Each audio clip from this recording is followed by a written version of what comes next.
जय हिंद दोस्तों, आप लोग को हमारे YouTube चैनल में स्वागत है। दोस्तों, आप लोग को लूसेंट के ऑब्जेक्टिव बुक का टेस्ट सीरीज चल रहा है। तो दोस्तों, आज हम लेकर के आए हैं भौतिक विज्ञान में विविध चैप्टर। दोस्तों, इस वीडियो को आप लोग ध्यानपूर्वक देखिएगा और याद कीजिएगा और साथ ही साथ मिलाइएगा कि कितना प्रश्न सही हो रहा है। तो दोस्तों, चलिए वीडियो को स्टार्ट करते हैं। आज का जो पहला क्वेश्चन है कि प्रकाश किरण पुंज जो अत्यंत दिशिक कहलाती है, तो इसे लेजर कहते हैं। ऑप्शन डी सही आंसर है। अगला नंबर क्वेश्चन है कि लेजर बीम सदा होती है, तो लेजर बीम जो होता है वह अपसारी बीम होता है। ऑप्शन बी सही आंसर है। अगला नंबर क्वेश्चन है कि परमाणु के नाभिक में होते हैं, तो परमाणु के नाभिक में प्रोटॉन और न्यूट्रॉन होते हैं। ऑप्शन ए सही आंसर है। अगला नंबर क्वेश्चन है कि न्यूट्रॉन की खोज की थी, तो न्यूट्रॉन का खोज जेम्स चैडविक किए थे। ऑप्शन सी सही आंसर हो जाएगा। अगर यही पूछता कि इलेक्ट्रॉन की खोज कौन किए, तो जे थॉमसन। अगर प्रोटॉन के पूछता तो गोल्डस्टीन हो जाता। अगला नंबर क्वेश्चन है निम्न में अस्थायी कण है, तो न्यूट्रॉन एक अस्थायी कण है। ऑप्शन सी सही आंसर है।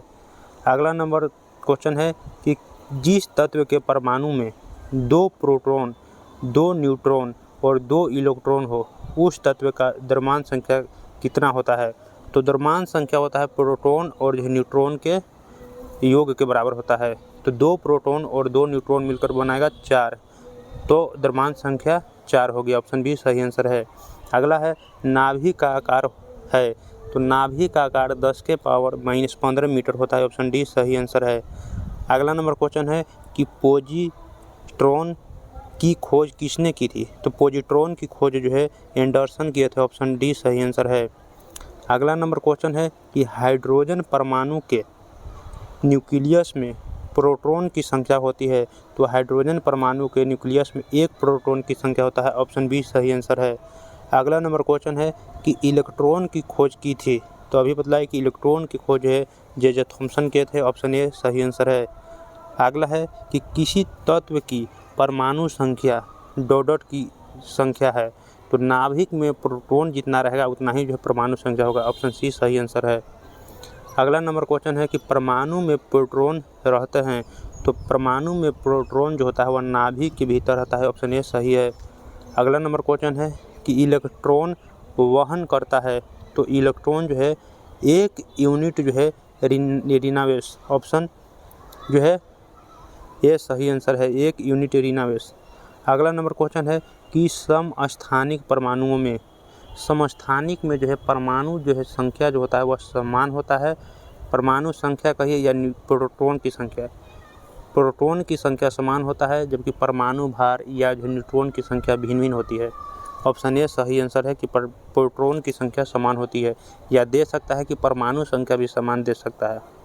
अगला नंबर क्वेश्चन है कि समस्थानिक होते हैं किसी एक ही तत्व के परमाणु जिनका परमाणु भार भिन्न हो किंतु परमाणु क्रमांक समान हो।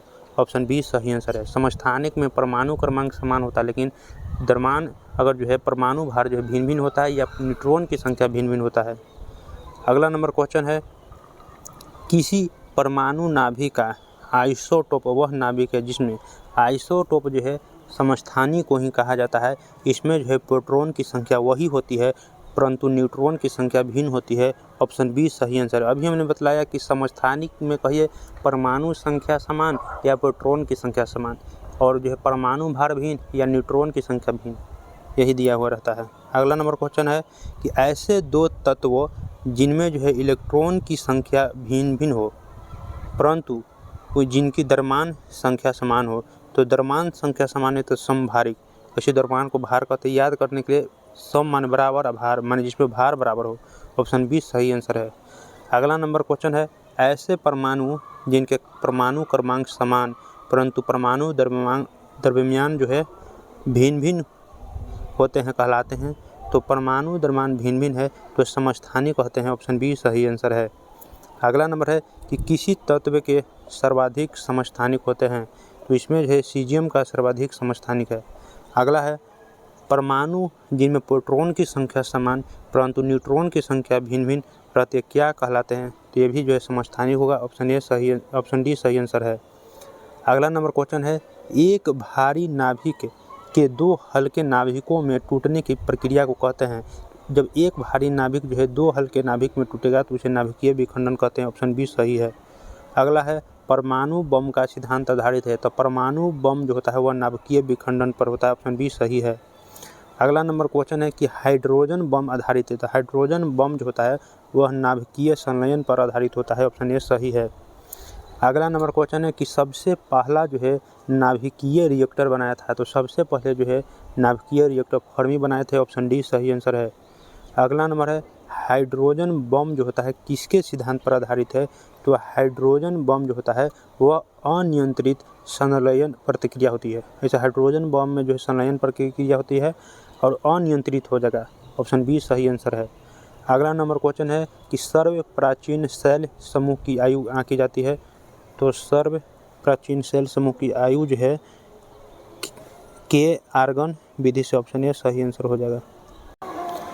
अगला नंबर क्वेश्चन है, रेडियो सक्रिय पदार्थ जो है उत्सर्जित करता है। तो रेडियो सक्रिय पदार्थ अल्फा किरण, बीटा किरण और गामा किरण तीनों किरण जो है उत्सर्जित करता है। ऑप्शन सी डी जो है सही आंसर हो जाएगा उपयुक्त में सभी। अगला नंबर क्वेश्चन है कि सूर्य पर ऊर्जा का निर्माण होता है। तो सूर्य पर ऊर्जा का निर्माण जो है नाभिकीय संलयन द्वारा होता है। ऑप्शन बी सही है। अगला नंबर क्वेश्चन है कि निम्नलिखित में से किसमें ऋणात्मक आवेश होती है। तो बीटा कण पर जो है ऋणात्मक आवेश होता है। इसका सी सही आंसर हो जाएगा। और अल्फा पर जो है धनात्मक आवेश होता है। अगला नंबर क्वेश्चन है नाभिकीय रिएक्टर और परमाणु बम में यह अंतर है कि।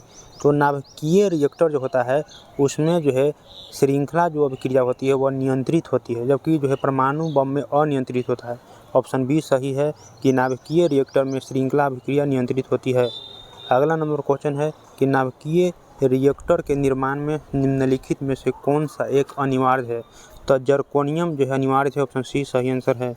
अगला नंबर क्वेश्चन है कि एल्फा कण के दो इकाई धनावेश होते हैं, इसका द्रव्यमान जो है लगभग बराबर होता है। तो हीलियम के एक परमाणु के। ऑप्शन बी सही आंसर हो जाएगा। अगला नंबर क्वेश्चन है, कोबाल्ट 60 आमतौर पर विकिरण चिकित्सा में प्रयुक्त होता है क्योंकि यह जो है उत्सर्जित करता है। तो यह जो है गामा किरणें जो है उत्सर्जित करता है। ऑप्शन सी सही आंसर है। दोस्तों जितना भी प्रश्न देख रहे हैं सारा जो है इम्पोर्टेंट है। सारा जो है प्रश्न कोई ना कोई एग्जाम में पूछा ही हुआ ही है। अगला नंबर क्वेश्चन, नाभिकीय रिएक्टर में जो है न्यूट्रॉन नियंत्रक के रूप में निम्नलिखित में से क्या प्रयोग किया जाता है। तो कंट्रोल करना है तो कैडमियम या बोरॉन की छड़ का प्रयोग किया जाता है। ऑप्शन सी सही आंसर है। अगला नंबर है कि परमाणु पाइल का प्रयोग कहाँ होता है। तो परमाणु पाइल का प्रयोग नाभिकीय विखंडन के प्रचलन में होता है। ऑप्शन बी सही है। अगला है, क्यूरी किसकी इकाई का नाम है। तो क्यूरी जो है रेडियो धर्मिकता की इकाई है। ऑप्शन ए सही आंसर है। अगला नंबर क्वेश्चन है कि नाभिकीय रिएक्टरों में ऊर्जा उत्पन्न होती है।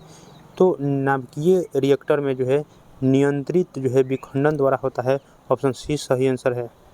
अगला नंबर क्वेश्चन है कि नाभिकीय संलयन को ताप नाभिकीय अभिक्रिया भी क्यों कहते हैं। तो नाभिकीय संलयन में क्या होता है कि काफ़ी ऊष्मा पैदा होता है, इसलिए जो है नाभिकीय संलयन को ताप नाभिकीय अभिक्रिया भी कहते हैं। ऑप्शन सी सही आंसर है। संलयन में जो है काफ़ी ऊष्मा पैदा होती है। अगला नंबर क्वेश्चन है कि रेडियो कार्बन डेटिंग डोडट की उम्र ज्ञात करने के लिए प्रयुक्त किया जाता है। तो रेडियो कार्बन डेटिंग का प्रयोग जो है जीवाश्मों की उम्र ज्ञात करने के लिए किया जाता है। अगला नंबर क्वेश्चन है कि परमाणु रिएक्टर क्या है। तो परमाणु रिएक्टर एक आणविक भट्टी है। ऑप्शन डी सही आंसर है। अगला नंबर क्वेश्चन है कि पृथ्वी की आयु का निर्धारण निम्न में से किस विधि द्वारा किया जाता है। तो पृथ्वी की आयु का निर्धारण यूरेनियम विधि द्वारा किया जाता है। ऑप्शन डी सही आंसर है। अगला नंबर क्वेश्चन है, एक कथन है एक कारण है। पहला है, अर्नेस्ट रदरफोर्ड ने रॉयल सोसाइटी के समक्ष कहा था कि मनुष्य को नाभिकीय शक्ति कभी उपलब्ध नहीं होगी। ये सही है। अगला, उसे यह विश्वास था कि आइंस्टीन का नियम फेल हो जाएगा और मात्रा ऊर्जा में परिवर्तित नहीं होगी। ये भी सही है, यानी इसका सही आंसर ऑप्शन ये है। ए और आर दोनों सत्य है और आर सही कारण है, व्याख्या कर रहा है। अगला नंबर क्वेश्चन है कि सूर्य की ऊर्जा उत्पन्न होती है। तो सूर्य की ऊर्जा जो है नाभिकीय संलयन द्वारा होता है। ऑप्शन बी सही है। अगला है, कलपक्कम के फास्ट ब्रीडर टेस्ट रिएक्टर में निम्न में से कौन सा जो है शीतलक के रूप में प्रयोग में लाया जाता है? तो गलित सोडियम का प्रयोग लाया जाता है। ऑप्शन डी सही आंसर है। अगला है तारे अपनी ऊर्जा प्राप्त करते हैं। तो तारे अपनी ऊर्जा जो है नाभिकीय संलयन से और जो है गुरुत्वीय जो संकुचन से।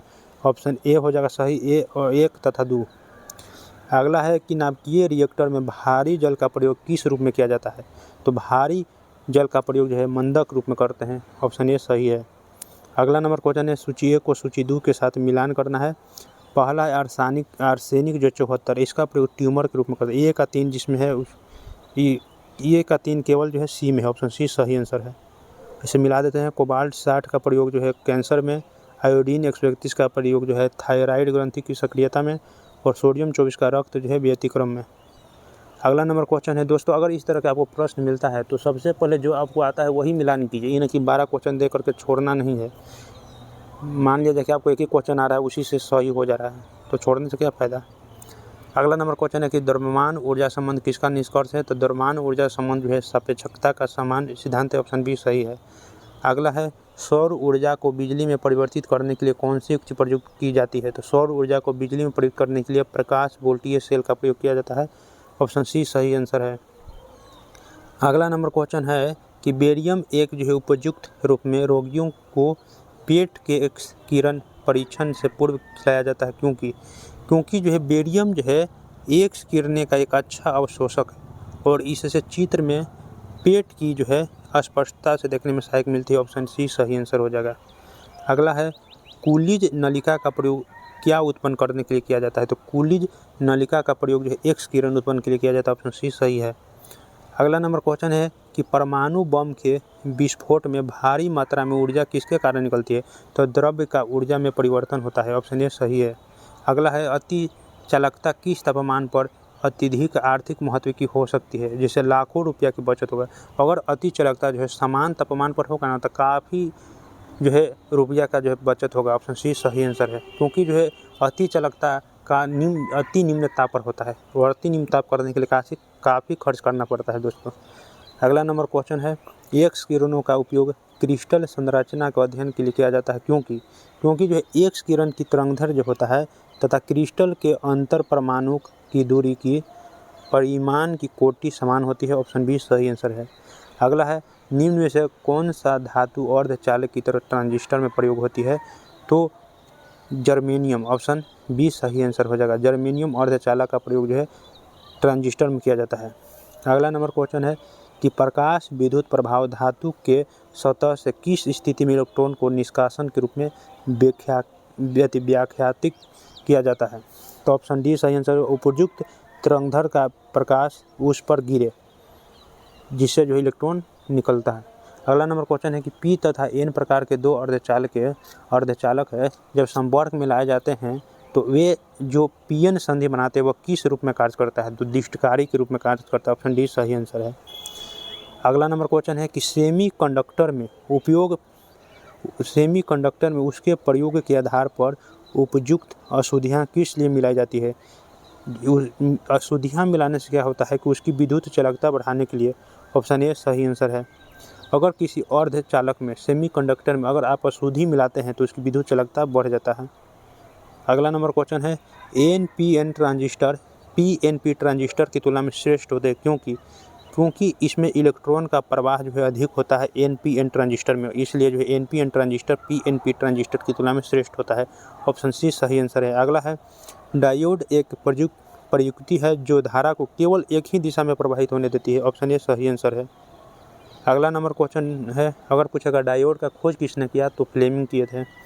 अगला नंबर क्वेश्चन है कि टेलीविज़न के दूरस्थ नियंत्रण के लिए किस प्रकार के विद्युत चुम्बकीय विकिरण का उपयोग किया जाता है? तो टेलीविज़न के जो है दूरस्थ नियंत्रण के लिए जो है अवरक्त किरण का प्रयोग किया जाता है। ऑप्शन ए सही आंसर है। अगला नंबर क्वेश्चन है कि दूरदर्शन के जो है संकेत एक निश्चित दूरी के बाद भी नहीं मिल सकते हैं, क्योंकि पृथ्वी की सतह जो है वर्गाकार है, इसलिए जो है एक निश्चित दूरी के बाद नहीं मिलता है। ऑप्शन डी सही है। अगला नंबर क्वेश्चन है कि जब जर्मेनियम जाली में आर्सेनिक परमाणु डाले जाते हैं तो वह क्या बन जाता है? तो जर्मेनियम एक सेमीकंडक्टर है और आर्सेनिक जो है पंच संयोजक है। जब सेमीकंडक्टर में पंच जो है संयोजक मिलाइएगा तो वह जो बाह्य सेमीकंडक्टर बनता है, इसी को जो है एन टाइप जो है सेमीकंडक्टर कहते हैं। ऑप्शन ए सही आंसर हो जाएगा। अगला नंबर क्वेश्चन है कि राडार का प्रयोग किस लिए किया जाता है? तो राडार का प्रयोग हम लोग जो है दूरस्थ वस्तुओं की पहचान करना और ऊर्जा का पता लगाने के लिए किया जाता है। ऑप्शन सी सही है। अगला नंबर क्वेश्चन है कि त्रिविमीय चित्र किसके द्वारा लिया जाता है? तो त्रिविमीय चित्र जो है होलोग्राफी के द्वारा लिया जाता है। ऑप्शन ए सही है। अगला है कि लेसर बीम का उपयोग होता है? तो लेसर बीम का उपयोग आँख की चिकित्सा में करते हैं। ऑप्शन सी सही है। अगला नंबर है कि लेसर अथवा किसी अन्य संसक्त प्रकाश स्रोत से निकली दो प्रकाश किरणों के व्यतिकरण से त्रिविमीय प्रतिबिंब बनाने से संबंध संवेदित कहलाता है। तो होलोग्राफी अभी जस्ट पीछे बतलाएं कि त्रिविमीय जो है आकृति बनाता है तो होलोग्राफी। अगला है प्रकाश विद्युत प्रभाव क्या है? तो तत्कालिक जो है प्रक्रिया है। ऑप्शन ए सही है। अगला नंबर क्वेश्चन है कि बिना शल्य चिकित्सा के पथरी का इलाज किसके द्वारा किया जाता है? तो लेजर से जो है पथरी का इलाज करते हैं। ऑप्शन सी सही है। अगला है निम्नलिखित में से कौन सा एक गुण एक्स किरणें का नहीं है? तो पहला है ये जो है विद्युत क्षेत्रों से विक्षेपित हो जाए, गलत। विद्युत चुंबकीय तरंग जो होता है वह जो है चुंबकीय क्षेत्र और जो है विद्युतीय क्षेत्र में प्रक्षेपित नहीं होता है। ऑप्शन ए सही है। नहीं पूछ रहा था, ऑप्शन ए सही हो जाएगा इसका, बाकी सारा जो है सही है। अगला है एक्स किरणों का प्रयोग किस लिए किया जा सकता है? तो एक्स किरण का प्रयोग जो है बहुमूल्य पत्थरों और हीरों में खराबी का पता लगाने के लिए किया जाता है। ऑप्शन ए सी सही है। अगला है टीवी जो है रिमोट कंट्रोल के सिद्धांत पर कार्य करता है? तो टीवी जो है रिमोट कंट्रोल जो है इंफ्रारेड जो है तरंग के सिद्धांत पर कार्य करता है। ऑप्शन ए सही है। अगला है तारे अपनी ऊर्जा किस प्रकार प्राप्त करती है? तो तारे अपने ऊर्जा जो है नाभिकीय संयोजन के फलस्वरूप प्राप्त करती है। ऑप्शन ए सही है।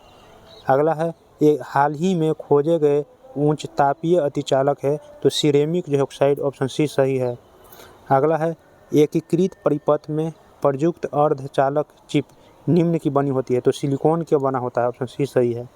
अगला है ओटो हान ने परमाणु बम की खोज निम्न सिद्धांत के आधार पर की थी? तो इन्होंने जो है यूरेनियम विखंडन के सिद्धांत पर किया था। ऑप्शन ए सही है। अगला नंबर क्वेश्चन है कि लेजर एक युक्ति है जिसके द्वारा उत्पन्न किया जाता है? तो उद्दीपित विकिरण। ऑप्शन डी सही आंसर हो जाएगा। अगला नंबर क्वेश्चन है दोस्तों कि निम्न तापी इंजनों यानी कि क्रायोजेनिक इंजन भी कहीं कहीं दे देता है का अनुप्रयोग किया जाता है? तो रॉकेट में किया जाता है। ऑप्शन ए सही आंसर है। अगला नंबर क्वेश्चन है कि जब टीवी का स्विच ऑन किया जाता है, तो जब टीवी का स्विच ऑन किया जाएगा तो पहले जो है आपको जो है दृश्य दिखाई देगा, उसके बाद आवाज़ सुनाई देता है, क्योंकि दृश्य का वेग जो है ध्वनि के वेग से ज़्यादा होता है। ऑप्शन सी सही हो जाएगा। दृश्य तुरंत प्रारंभ हो जाता है लेकिन श्रव्य बाद में सुनाई देता है, क्योंकि ध्वनि जो है प्रकाश की अपेक्षा कम वेग से चलती है। इसी तरह जो है गर्जन जब आसमान में जो है गर्जन जब होता है, गरजता है बादल, तो आपको लाइट पहले दिखाई देगा, उसके बाद जो है बाद में आवाज़ दिखाई देता है। इसका भी वही कारण है। अगला है रडार सिस्टम में उपयोग की जाने वाली तरंगे डॉट हैं? तो रडार सिस्टम में जो है सूक्ष्म तरंगों का प्रयोग किया जाता है। ऑप्शन डी सही है। अगला है सितारों में अक्षय ऊर्जा के स्रोत का कारण है? तो रडार में जो है सितारों में जो अक्षय ऊर्जा के स्रोत का कारण हाइड्रोजन का हीलियम में परिवर्तन। ऑप्शन ए सही है। अगला नंबर क्वेश्चन है कि एक्स किरणों की भेदन क्षमता किसके द्वारा बढ़ाई जा सकती है? तो एक्स किरणों की जो है वेदन क्षमता जो है कैथोड और जो है एनोड के बीच विभवांतर बढ़ा करके करते हैं। ऑप्शन डी सही है। अगला नंबर क्वेश्चन है कि पहले जो है तापायनिक बल्ब का आविष्कार किसने किया था? तो तापायनिक बल्ब कह रहा है, यानी कि बल्ब का मर्दना एडिशन। तापायनिक बल्ब है तो जे फ्लेमिंग ने किया था। ऑप्शन ए सही है। अगला है किसी लेजर में सभी परमाणु प्रकाश तरंगें उत्सर्जित करते हैं? तो एक ही आवृत्ति की और एक ही आयाम की और एक ही कला की। उपयुक्त सभी आंसर हो जाएगा। Option D. अगला नंबर क्वेश्चन है कि विद्युत चुम्बकीय तरंगें जो उपग्रह संचार के लिए प्रयुक्त की जाती है वह है? तो जिस विद्युत चुम्बकीय तरंग का उपयोग हम लोग जो है उपग्रह संचार के लिए कहते हैं उसे जो है रेडियो तरंग कहते हैं। ऑप्शन सी सही आंसर है। अगला नंबर क्वेश्चन है सुपर कंडक्टर ऐसे पदार्थ हैं जो विद्युत करंट के प्रवाह को न्यूनतम जो है रोधिका देते हैं? सुपर कंडक्टर उसी को कहेंगे जिसमें प्रतिरोध शून्य हो, यानी कहने का मतलब है जितना उसको जो है कम रोके करेंट को, उस तभी सुपर कंडक्टर होगा। अगला नंबर क्वेश्चन है कि निम्नलिखित में कौन विद्युत चुम्बकीय तरंग नहीं है। तो कौन विद्युत चुम्बकीय तरंग नहीं है? प्रासर्व तरंग जो है विद्युत चुम्बकीय तरंग नहीं है। ऑप्शन सी सही है। कौन विद्युत चुम्बकीय तरंग है कौन नहीं, इसका पहचान हम कैसे करेंगे? तो एक है RMI, इसको याद कर लेना। RMI VUXY होता है, यानी कि radio, micro, infra, visual, ultra, x और गामा। ये तीनों जो है जितना भी देख रहे हैं सब जो है विद्युत चुम्बकीय तरंग है। इसके अलावा जो भी दिखाई देगा ना वो जो है विद्युत चुम्बकीय तरंग नहीं होगा।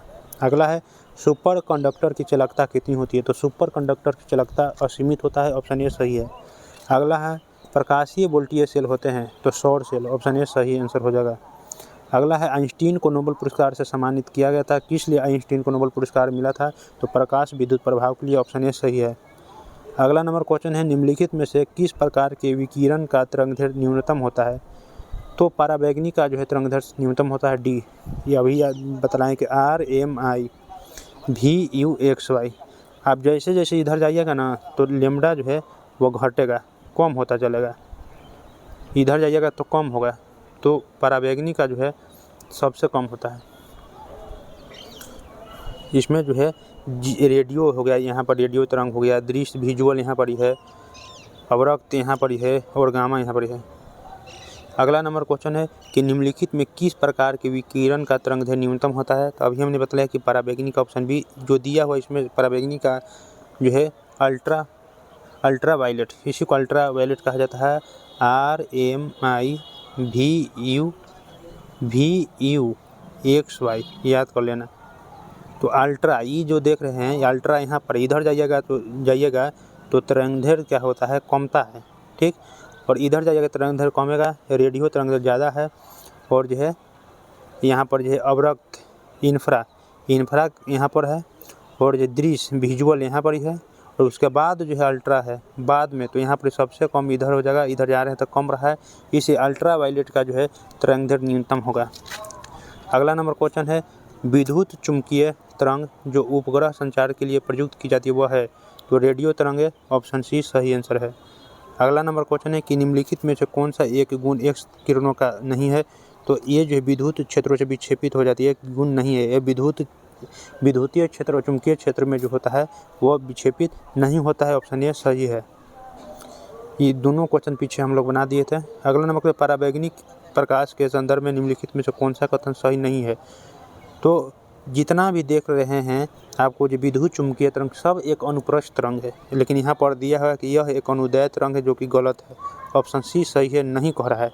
बाकी सारा ऑप्शन सही है। यह एक विद्युत चुम्बकीय तरंग है। इसका तरंगदैर्घ्य जो होता है दृश्य प्रकाश के तरंगदैर्घ्य से छोटा होता है, ये भी सही है। यह निर्वात में गति कर सकता है, ये भी सही है। लेकिन यह एक अनुदैर्घ्य तरंग है, यह गलत है।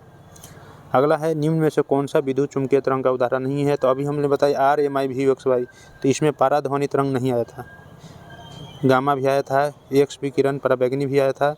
इसका सही आंसर ऑप्शन ए हो जाएगा। अगला है प्रकाश उत्सर्जक डायोड के कार्य करने का सिद्धांत है?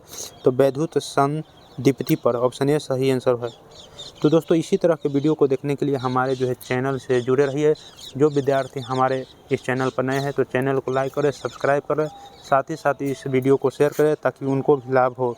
दोस्तों इस बुक से हम बतला दें कि प्रत्येक एग्ज़ाम में जो है प्रश्न पूछा जाता है, ऐसा कोई एग्ज़ाम ना हो जिसमें इस बुक से प्रश्न ना रहा हो। तो दोस्तों आप लोग ज़रूर एक बार जो है लूसेंट के ऑब्जेक्टिव बुक का जो है आपको पढ़ना चाहिए। इसके बाद हम जो है लूसेंट का जो आपको जो है बुक है सब्जेक्टिव वाला जो उसका भी हम प्रैक्टिस कराएंगे। तो दोस्तों वीडियो को देखने के लिए अंत में धन्यवाद। जय हिंद दोस्तों।